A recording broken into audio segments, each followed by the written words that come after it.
election observation missions, we've developed 8 memoirs which are basic instructions on key aspects of our work.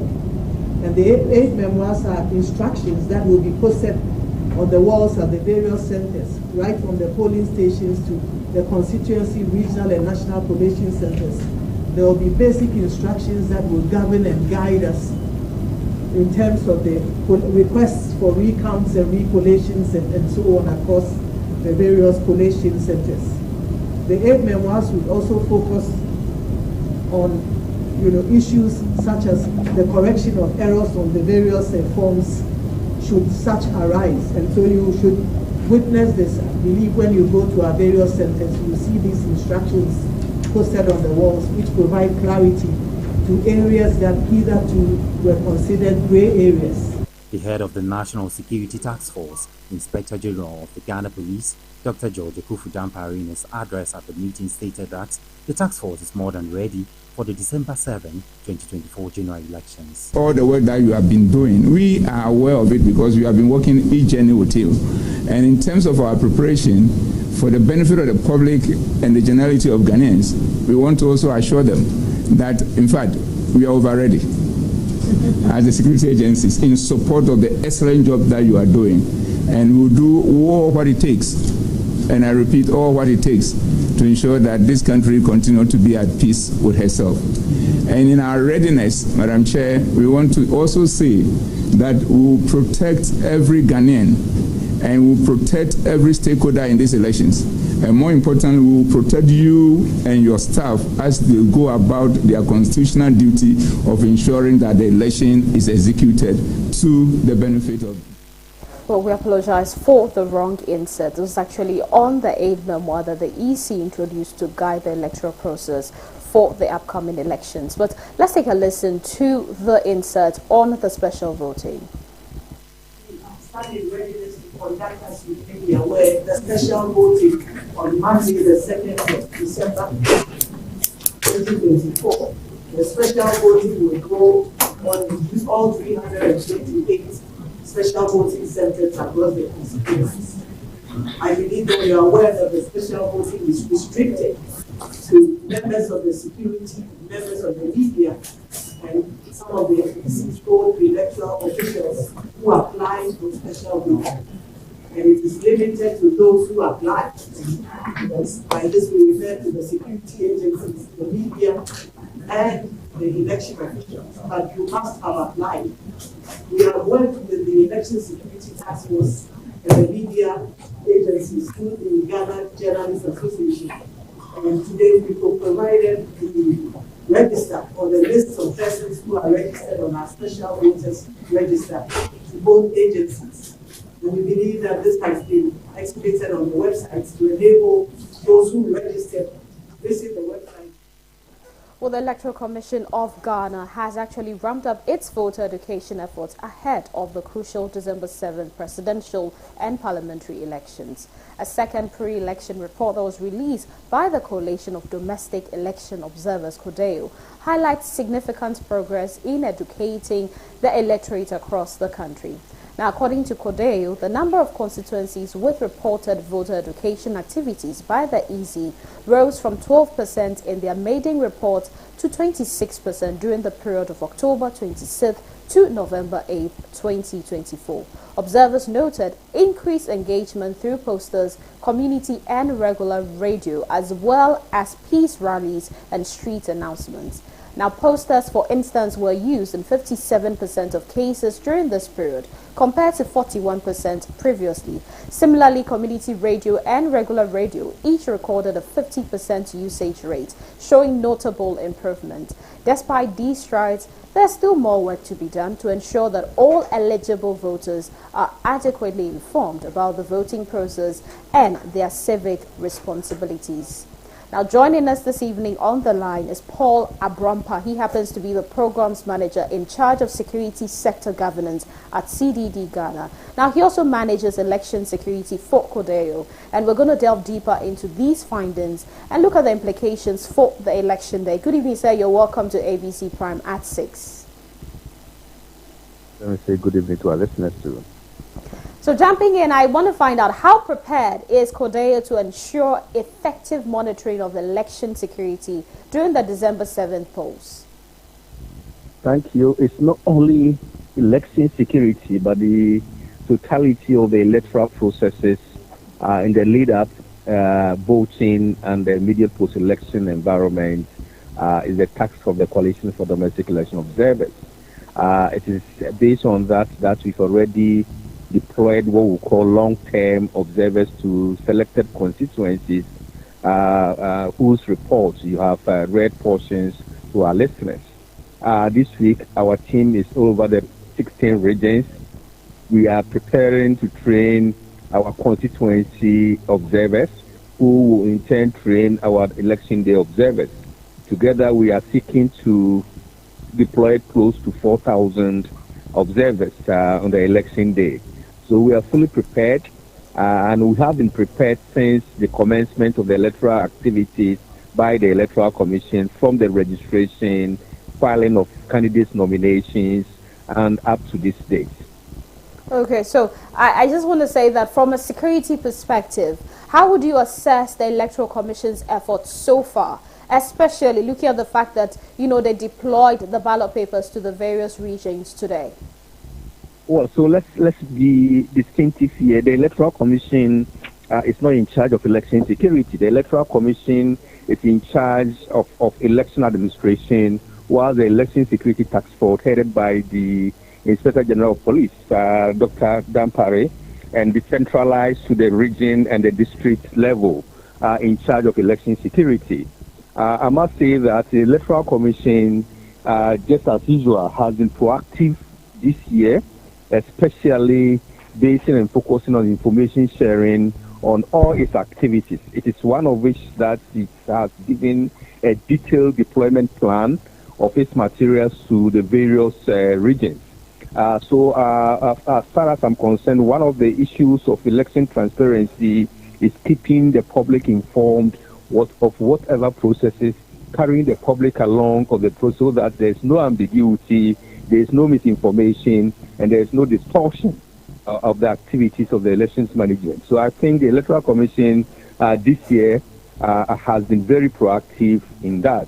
On election security itself, I did mention the last 3 days in a briefing with the press that this administration so far has performed creditably, and we expect that it carries on until the last day. In Ghana elections, there are two very phases that always record major incidents.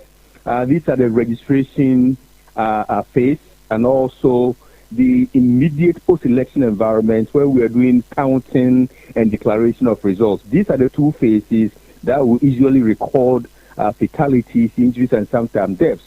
But you realize in the registration process, no major bad news were recorded. And we are also expecting, with the structures put in place as announced by the IGP, we are not expecting any fatalities also as witnessed in 2020, where during the counting we lost 2 lives in Techiman. After the counting and jubilation, we lost 2 lives in Ododio and other places. So I think this year, both election management and administration and election security, we've done better than 2020. We hope it continues this way so that, we are able to pat our backs after the main elections. Definitely. Now, we know that during this whole period, the EC has actually introduced what they call the 8 memoir, and this basically is supposed to serve as a guide for all the electoral processes. Now, I want to find out, does CODEO think that this is a good thing, a good medium to address all the election insecurities and irregularities, looking at the fact that we've had a couple in the past elections? Very much so, very much so. CODEO has been an advocate of EC coming up with information. One of the things that sometimes creates a distortion and public enmity against the EC is lack of information or information distortion. So CODEO since 2016 has been advocating that whatever be the plan of Electoral Commission's public activities, especially from IPAC deliberations, the Electoral Commission should be proactive in sharing at least a point on what transpired, the major decisions taken, and actions expected going forward. And the Electoral Commission has done so. In 2020, they instituted what they called Let the Public Know. They are repeating that in addition to other mediums of communication to the public. So I think this is one of the things that can do away with misinformation, disinformation, and information distortion, which of course creates unfriendly environment and increased tension in the election environment. So the Electoral Commission, as I said, has been proactive in that. The Election Security Task Force has been proactive in security management, and so far I can say so good. In fact, I was doing a presentation of incidents recorded so far comparing to 2020, and I think this year we've done better so far. Definitely. Finally, before I let you go, Mr. Abrompa, I want to find out how confident is CODEO in the ability of Ghana's security agencies to maintain peace and neutrality during the elections? Well, the CODEO has always had confidence in state institutions to perform better. Both the Citizens Education Units of NCCE, Human Rights Advocates and Protection Units of OSP on SRAJ, security protection, both internal and external, and also the Electoral Commission, among other institutions. We have always been confident, but don't forget, there's no perfect situation everywhere.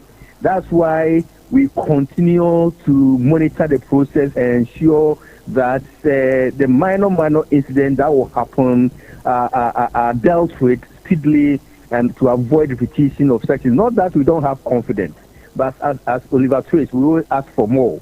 So how do we perfect on the minor incidents that happened in 2020 so we don't witness repetition? That has been the focus of CODEO. Not that we don't have trust, we have trust, but we want zero incidents. That is our aim.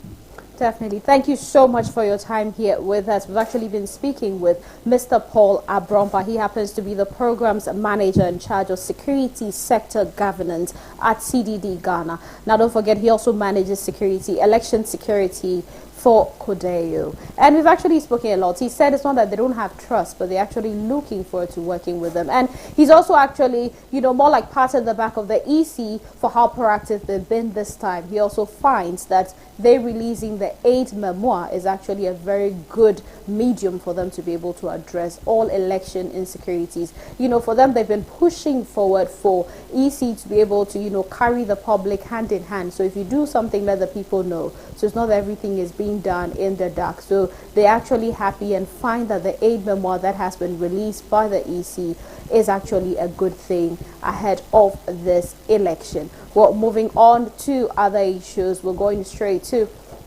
look at a blacksmith, Daniel Obirikwa Ajin, who has been sentenced to life imprisonment by the High Court in Accra for murdering his senior brother, whom he had accused of squeezing his testicles.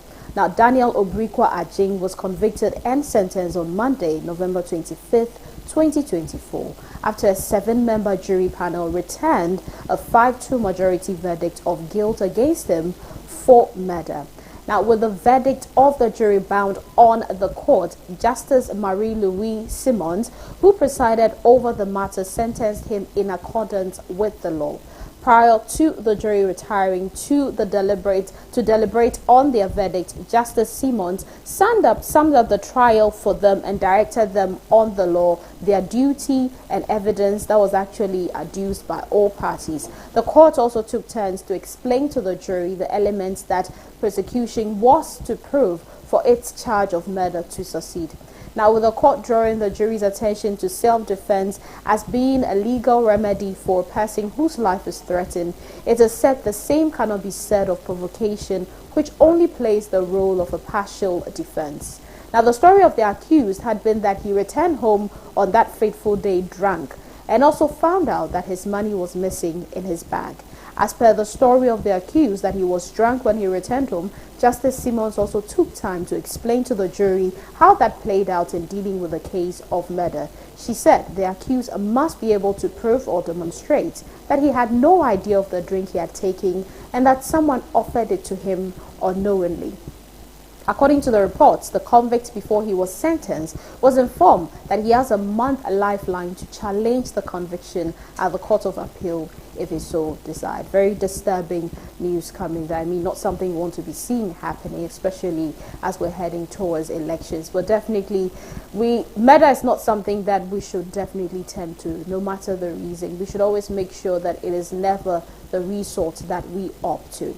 Well, moving away from that, we looked at the fact that, he supported a recommendation by the Commission on Human Rights and Administrative Justice. I'm sure that if you've been following the stories lately, you realize that a lot of things have been happening regarding the latest, reports coming from CHRAJ, coming on the issues. And earlier this year, we actually had Ablakwa, where he actually, Okujeto Ablakwa, where he actually made some allegations regarding dual identities. Now, the recommendation, some of the reports have come out, and looking at that, the recommendation is based on a report that was compiled by CHRAJ following a complaint lodged by the Member of Parliament for North Tongue, Samuel Okujeto Ablakwa. About a year ago, we had the MP petitioning CHRAJ over what he described as discrepancies in the construction of the project at the National Cathedral Secretariat. Now, Mr. Ablakwa also raised concerns about the transfer of 2.6 million Ghana cedi from the National Cathedral Secretariat to JNS Talent Center Limited, one of the firms that is constructing the edifice. Mr. Domlavo explained that the use of the consolidated fund must comply with Article 178 of the construction, requiring parliamentary approval or authorization by law. Would engage actually with Auditor General Yao Domlavo, who has joined us live via Zoom. Good evening, sir, and welcome to ABC Prime. Good evening, and how are you and your listeners? Well, I want to find out, you've read and further queried CHRAJ's reports.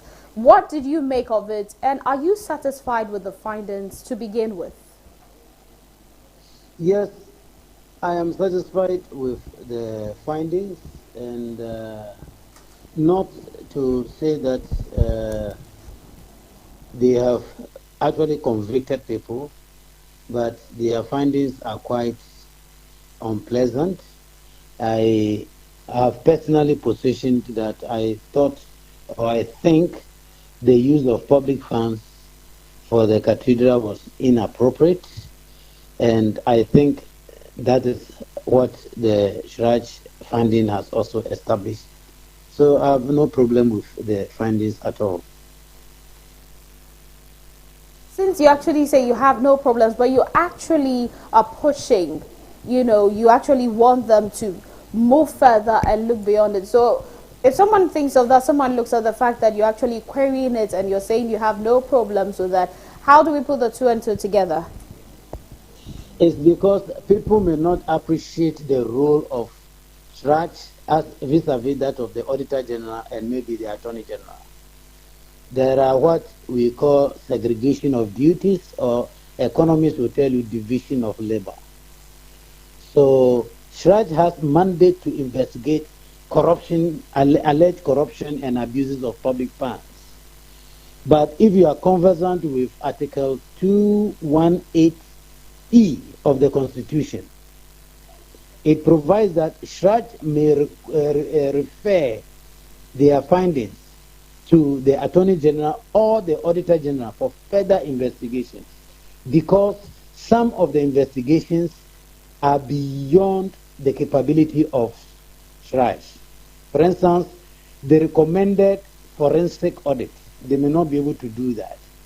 The recommended value for money audit, they may not be able to do that. That is why I am not worried at all about their findings.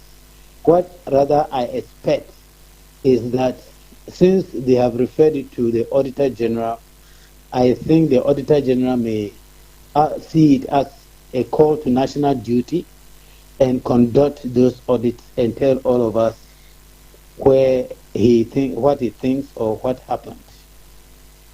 So now, we know that CHRAJ in its findings actually have exonerated Reverend Kwesi Boateng, but we have the complainant, Ablakwa. He's contending the decision amid evidence that's available, in key institution databases. Now, what is your reading on this?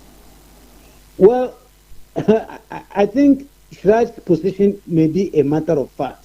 I think the fact before him, before them, is what they are pronouncing on.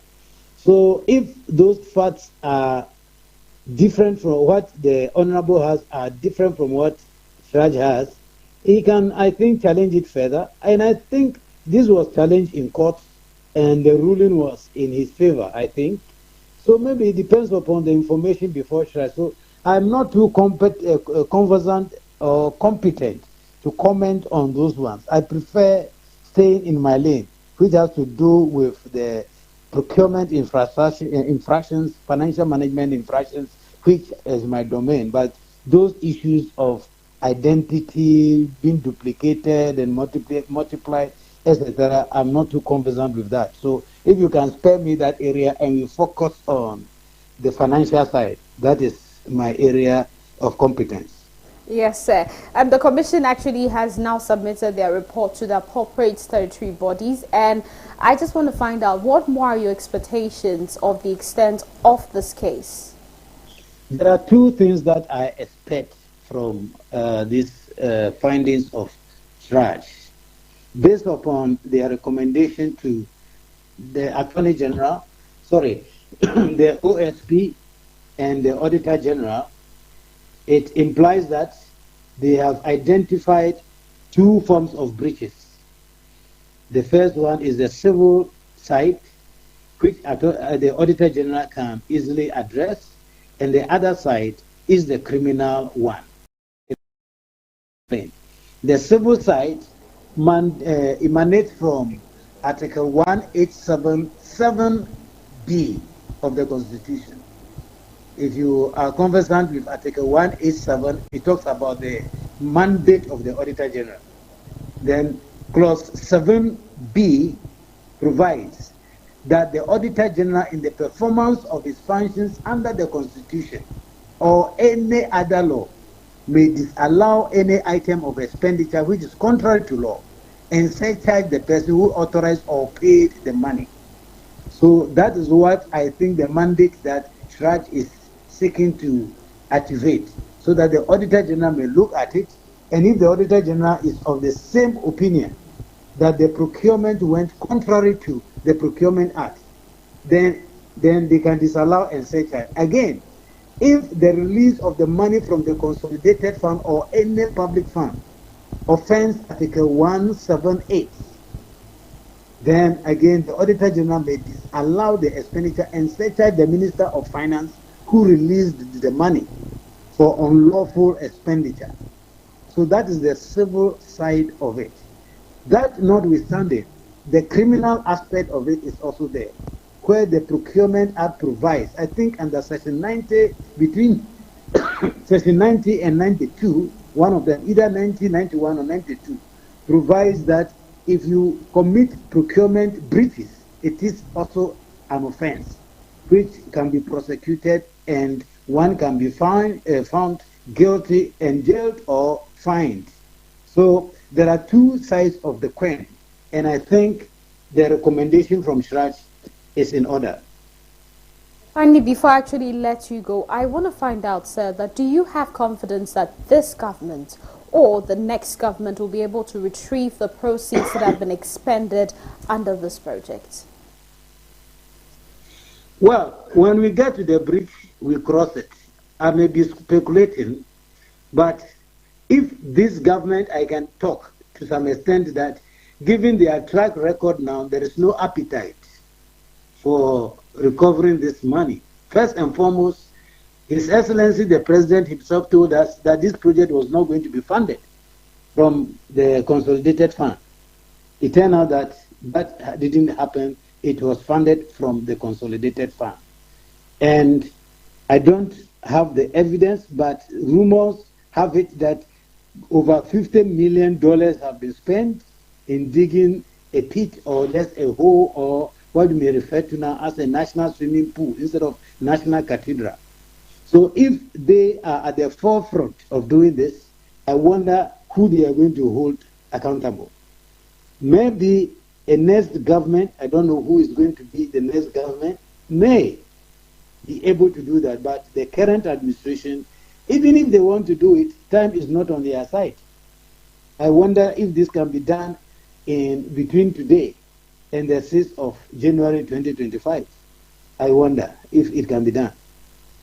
Well, thank you so much for your time here with us. We've actually been engaging with Mr. Yao Domlavo, and he happens to be the former Auditor General. We've actually been looking at some of these key issues. If you followed earlier this year, you realized that we had the MP for North Tone, Samuel Okujeto-Ablaka, actually bringing some allegations about Reverend Kusi Boateng having dual identities, passport issues. Also, he actually being in charge of a company, and also he being on the board and also being in charge of those who are building the National Cathedral, and payments, some payments that were ongoing which he felt were illegal. But then also he actually petitioned Shraj to actually look into all these issues, and Shraj has actually brought out their response, looked at some of the key issues, the issue of the dual identity, which they say they don't find anything because in the database Reverend Kusi Boateng just has one passport, and that is what is registered to him. So there's the issue of dual identity doesn't stand. But we actually also have them looking and petitioning or pushing towards to the Auditor General to actually look clearly at some of the issues, and also to prosecute if when it comes to misappropriation of funds under the construction of this edifice. Moving away from government issues, let's head straight to labor issues. Now, the Mortuary Workers Association of Ghana has officially announced a nationwide strike set to begin on Thursday, November 28, 2024. According to the association, the decision follows the failure of authorities to resolve the long-standing grievances. MOAG, in its statement, accused relevant stakeholders of showing a lack of commitment to addressing their concerns. The intended action comes after the association temporarily suspended an earlier industrial action, which was supposed to happen on September 26, 2024, to allow for negotiation. MOAG has instructed mortuary workers in both public and private facilities across the country to halt operations indefinitely, beginning November 28th. This action is expected to disrupt mortuary services nationwide, potentially affecting funeral arrangements and bereaved families. Well, according to MOAG, it has consistently drawn the attention of the authorities to the poor working conditions, inadequate salaries, and insufficient resources to ensure safe and efficient operations. The association urged that these challenges, bedeviling them, undermines both the welfare of its members and the quality of mortuary services in Ghana. Despite announcing the strike, the leadership of MOAG says it remains open to dialogue, urging authorities to take immediate steps to resolve the impasse. We'll try and engage with the General Secretary when we actually have him on the line. But for now, let's take a quick commercial break. We'll be right back. On December 7, all eyes will be on the nation, and ABC News Ghana Television will be your trusted election guide. Welcome to the Poll Center, where we bring you the most comprehensive 2024 general elections coverage. At ABC News Ghana, we will deliver up-to-the-minute updates from across the 40,647 polling stations, ensuring that you stay informed every step of the way. We'll bring you real-time updates from constituencies with the highest stakes and insight into the key battlegrounds. Our team of political watchdogs, pollsters, and political scientists will break down the nuances in the swing regions, helping you understand the dynamics of these critical areas. With correspondents and district reporters spread across the country, we rest assured all the timely reports of turn of events as they unfold. On the Poll Center, we'll bring you an excellent television experience with advanced graphic presentation that will give you a clear visual of the vote tallies, trends, and key turning points as they unfold live on screen. ABC News Ghana will provide you with in-depth analysis of voter pattern shifts, regional shifts, and what the early results could mean for the final outcome of the elections. From voting challenges to disputes over election results, ensuring our viewers understand the legal landscape. On social media, we'll bring you live updates and key highlights from the polling stations, keeping you engaged and informed with the latest developments online. From the streets to the polling centers, we will capture the voices of everyday Ghanaians, hear their thoughts and concerns as they cast their ballots. ABC News is committed to unbiased, accurate, and in-depth coverage. Join us on the Poll Center for the most reliable 2024 election coverage. Stay tuned, stay informed, stay with the Poll Center right here on ABC News Ghana Television, your election guide to the polls.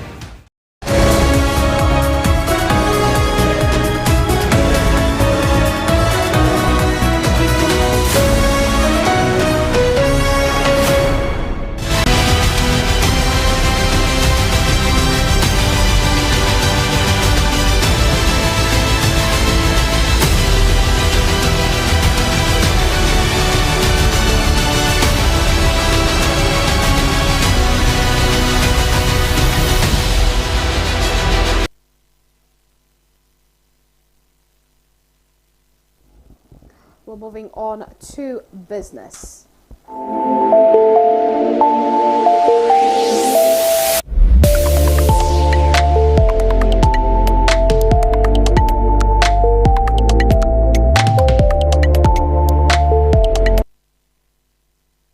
The government has been urged to demonstrate a great sense of credibility in its bid to meet the restructured terms by the independent power producers Sunon Asogli Ghana Limited.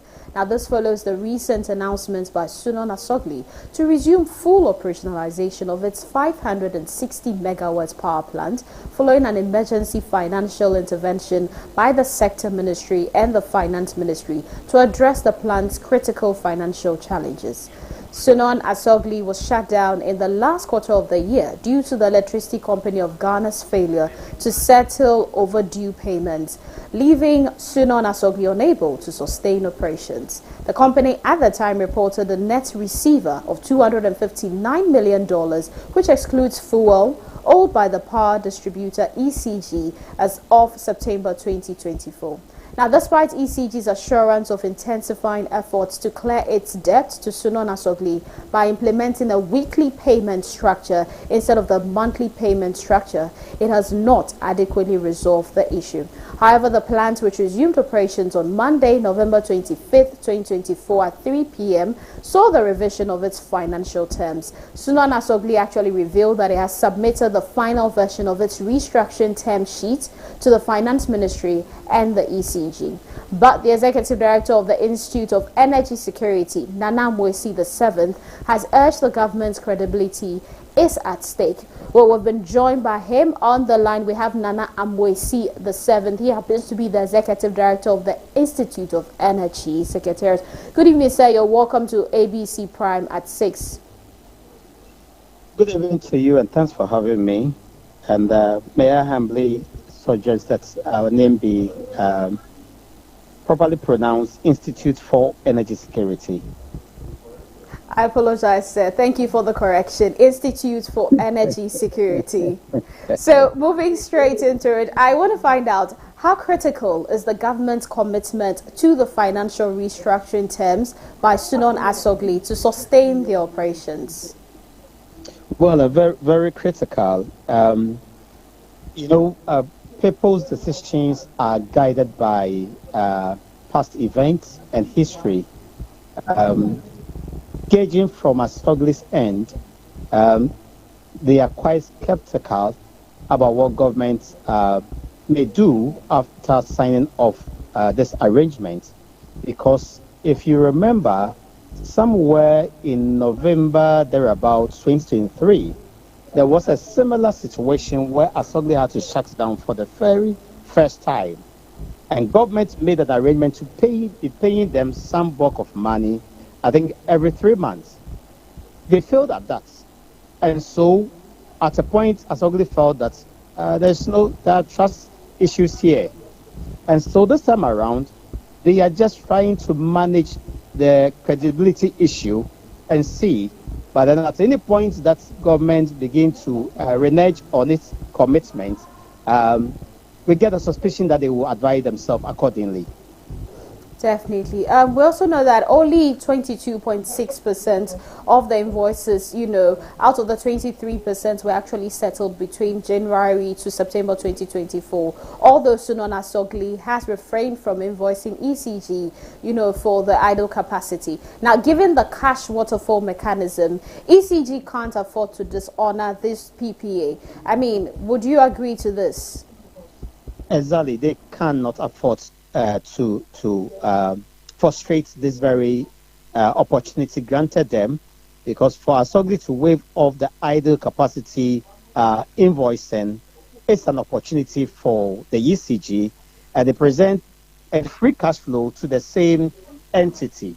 And so we would rather urge the ECG to abide by the arrangement so as to continue on gaining that credibility from the end of Asogli and any other plants. Because in the business of energy, whether power or petroleum, is such a very small community where communications travel very fast. And so if you lose that credibility test, of course, it hurts your own investment and hurts your operations. That's true. I just wanted to look at government commitment, to the independent power producers over the years. As we're approaching elections, what is your expectation of the new government, that is renewing and honoring its commitment to the IPPs? Of course, we will expect any other government that is formed anew to remain committed to the policies, the mechanisms, the structures put in place by technocrats, particularly from the Petroleum Commission, the Energy Commission, in a bid to ensure that we have that type of reliable power supply. Because if you look at the resources the current government inherited in 2017, of course they have been wasteful and they have not managed that opportunity prudently. That is why we are here today. For us at IES, we believe strongly that with the resources and opportunity, thrown at this government, there shouldn't have been any doomsday at all. But we frustrated PDS, some free cash flow coming in to sustain the distribution leg. We also frustrated our own install capacity. We have frustrated the supply of fuel to the extent that today we are back to be importing liquid fuels. I think that any other government that is formed must be very careful, because the energy sector can make you and not make you at a point. And so they must be very careful the way they go about their own commitments. Since you actually mentioned it, saying that you feel that they've been, wasteful and not prudent, talking about prudence, how do you believe that this issue could have better been managed for us not to find ourselves at this crossroad today? We should have been proactive, because we got an indication clearly, and government knew that in October last year on the 8th, Asogli was going to shut down for non-payment of invoices. And they sat aloof and watched. Last week, the government was hinted that 3 other plants may go down. They sat aloof to a point where they started receiving the backlash from citizens because of the extended outages. And now they have to go back to Asogli. We can't use reactionary measures to be dealing with the power sector. We must be proactive in our steps that we take so as to forestall some of these instances. Definitely, and being proactive is definitely the way forward. Thank you so much for your time here with us, Nana Amosi VII. He happens to be the Executive Director of the Institute of Energy Security. Thank you so much for your time. You're still watching ABC Prime at 6 on ABC News GH. We're moving away from energy issues and heading straight into sports.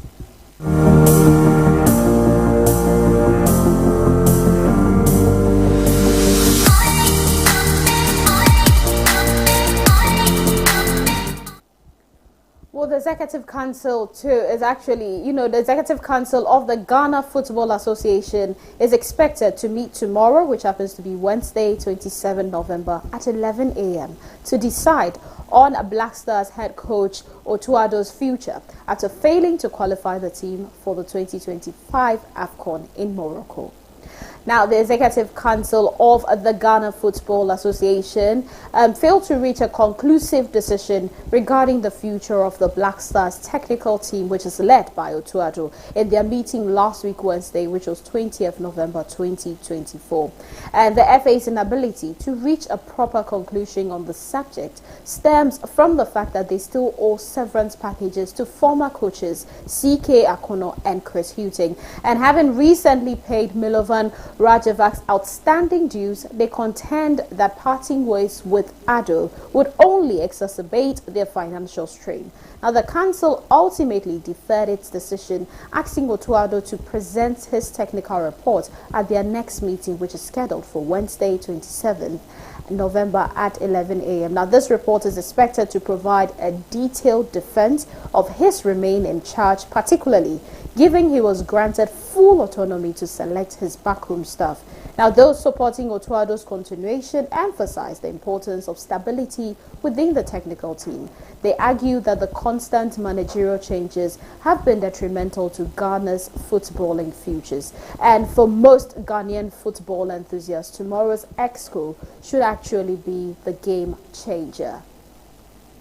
Well, we're actually being joined on Zoom by sports journalist and commentator Victor Kweku. And let's take a look at more on this. Kweku, good evening. You're welcome to ABC Prime at 6. Well, at the first meeting of the EXO, realized that they dissolved the Black Stars management team, and then they also asked Otuado to present his report. Now, what should Ghanaians expect from tomorrow's meeting?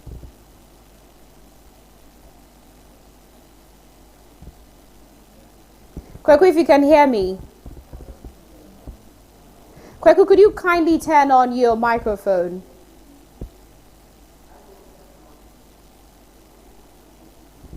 Well, we'll still try and establish contact with Kweku. But as you know, if you're a football enthusiast and you're somebody who is keenly, you've been following the journey of the Black Stars, yes, it's actually been disappointing because for the first time in quite a number of years, the Black Stars couldn't qualify to AFCON, and this is something that came as a shock. But then also for those who have actually been watching and looking at the trends, they realize that, okay, we expected something like this to happen sooner or later. And we have two camps now. Some people want Otuado to go. Others feel that Otuado should stay. Well, we have Kweku, Victor Kweku, who happens to be a sports journalist and commentator.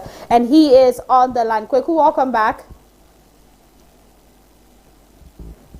Kweku, if you can hear me. So at the first meeting of EXCO, realized that they dissolved the Black Stars management team, and they actually asked Otuado to present his report.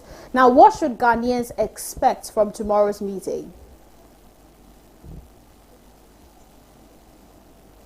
Okay, we'll still try and get Kweku, but please don't forget to send your thoughts on this. Which team are you on? Are you on team continue with Otuado, or are you on team let Otuado go? Please get in touch with us via social media, ABC News GH _, and we would love to know what you think about this because it's very, very important. And yes, if you've actually been following all the trends happening in football recently, Ghanaian football, I realize there's been a lot of disappointment. First, it brought a lot of joy for people to go back and listen. Okay, so we have Victor Kwao on the line. He's back. He's joined us via Zoom. Hi, Victor. Can you hear me?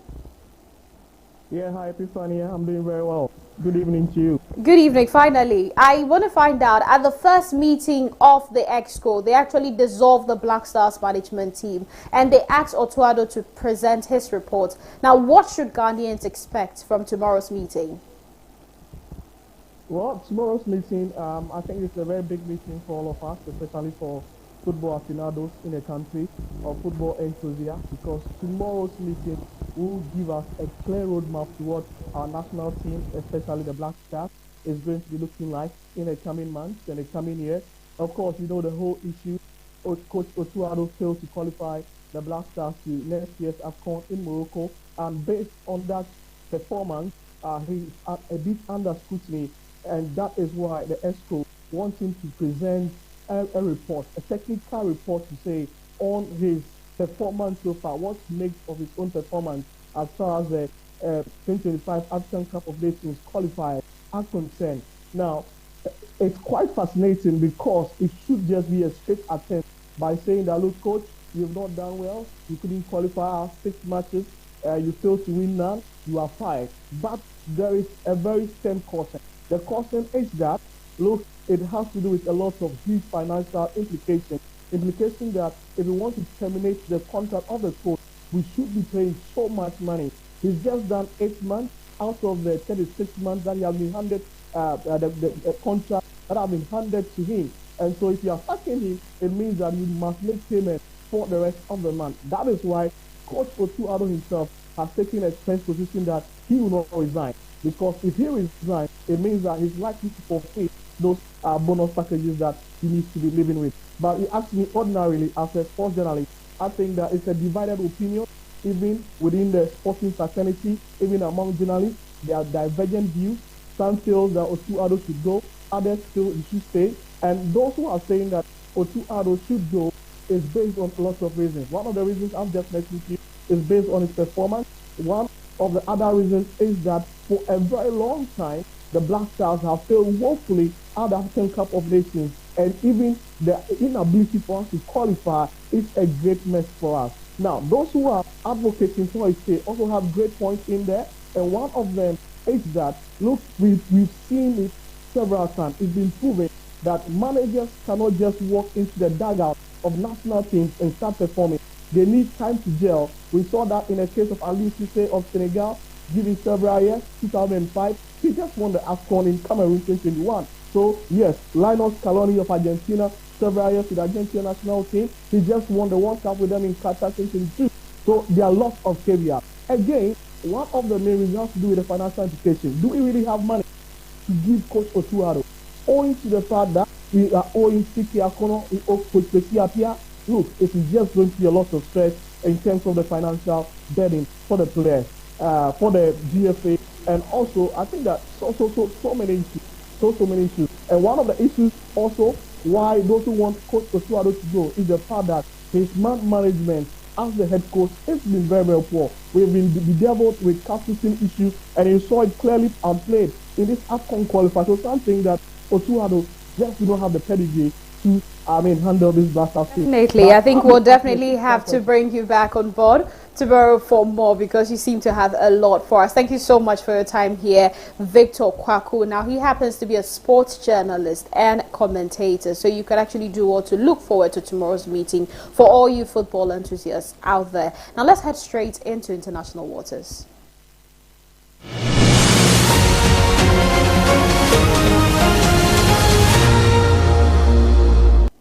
Mali's ruling junta actually cut the signal of the popular news broadcaster Joliba TV News after a prominent politician criticized the military rulers of neighboring Burkina Faso during a televised debate. Now, a journalist for the channel actually made this comment on Tuesday. This morning, the authorities cut off our TV channel signal, but we're still hopeful that will restore it soon. This was said by Ataha Halidou. He happens to be the journalist who chaired the debate, and he told the Associated Press. Earlier this month, Malian authorities arrested and jailed politician Issa Kaou Njim after he claimed during the debate on Joliba TV that the military rulers of Burkina Faso had fabricated evidence of a foiled coup in September. Now, the director of the broadcaster was also questioned by the authorities. Well, very disturbing issues coming from Mali. And before we say goodbye to you, let's head straight to take some entertainment.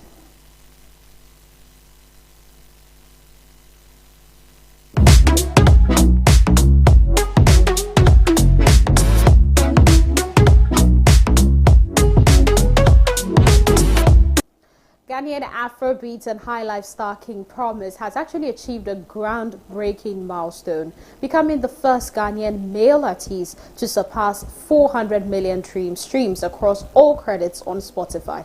Now, the achievement is driven by popular tracks from his discography, including hits like Terminator and Paris from his latest album, as well as fans of favorites such as Favorite Story and Perfect Combi. And I know that, most of you love some of these hit songs coming from King Promise. So congratulations going straight to him. Well, this brings us to the end of ABC Prime at 6 right here on ABC News GH. But before we say goodbye to you, let's take a quick look at the headlines. Well, we actually look at some issues coming from the camp of the